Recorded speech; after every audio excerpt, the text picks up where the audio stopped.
Sizdə adamı gələcəyə aparan kostyum var. Hə qaqaş var, gəl. Salam qardaş. Mən yazmışdım sizə gələcəyə aparan kostyum lazımdır. Xoş gəldin. Gəl gedək. Qardaşım, mənim yadımdan çıxdı səndən soruşum. Sən neçə il qabağa getmək istəyirsən? Bir 50 il qabağa geçsin de gedim görüm orada neler var. Gözlə bir dəqiqə onda bax. Həmən kostyumun bax budur. Sən bir dənə bunu geyin baxaq. Heç ne olmadı ki, bu nedir? Bağla. Neyi bağlayayım? Pencəyin qabağını bağla.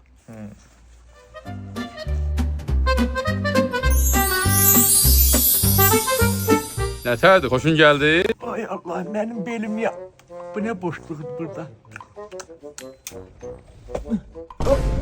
Ay benim senden. İsterban beni sen öylesən. Ay kişi, 50 il qabağa istədin, 50 il qabağa getdin də. Vay ciz insan. Ben deli demedim. Hemen öz zamanlığımla gidip geleceği görüp geleceğim. Ay sen